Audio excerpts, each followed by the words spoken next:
Iltimos, meni bu balodan qutqaring. Ertalabdan kechgacha qo'limdan tushmaydi. Tunim ham, kunim ham qanaqa o'tayotganini bilmay qoldim. Men bunga qaram bo'lib qoldim. Ertayu kech telefonda umri xazon bo'layotgan inson telefonga qaramlikdan xalos bo'lishni istasa, unda katta va jiddiy maqsadlar qo'yish kerak. Sizda esa bunday maqsadlar yo'q. Maqsadlarim bor axir. Universitetga kirishni, chet elda o'qishni va vatanim uchun kerakli mutaxassis bo'lishni xohlayman. Yo'q, bu maqsadlar emas.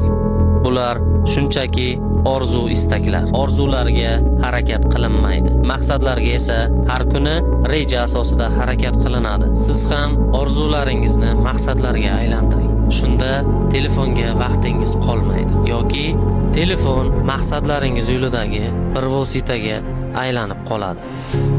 Iltimos, menga yordam bering. Yaqinlarim, do'stlarim, hatto ota-onam mendan voz kechishmoqchi. Bu ishim xatoligini o'zim ham bilaman. Mendan yoshi katta, bir necha bor xiyonat ham qilgan.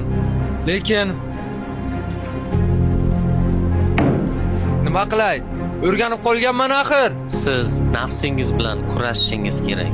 Nafsingiz sizni shu qadar qiynayaptimi? Unda siz ham nafsingizni qiynang. Unga yoqmaydigan amallarni bajaring. Ertalab vaqtli uyg'oning, sport bilan shug'ullaning, kitob o'qing va ibodatlaringizni bajaring. Shunda nafsingiz sizga yengiladi. Sizni tushundim, rahmat. Charchab ketdim. Orzularim, maqsadlarim, rejalarim juda ham ko'p, lekin qo'rqaman.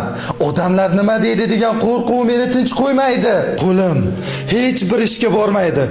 Shu qo'rquv qo'llarimni kishanlab qo'ygan. Odamlar nima deydi degan qo'rquv bilan yashash jonimga tegdi. Iltimos, meni bundan xalos eting. O'ylab ko'ring. Odamlar sizni tanqid qilishi, negativ fikrlar bilan ustingizdan kulishi sizga ko'proq zarar keltiradimi yoki orzularingiz, maqsadlaringiz armonga aylanishi sizga ko'proq zarar keltiradimi? Qaramlik faqat sizning xayollaringizda. U chegarani o'zingiz qo'ygansiz va sizdan boshqa hech kim bu chegarani olib tashlay olmaydi. Biz esa eslatdik xolos.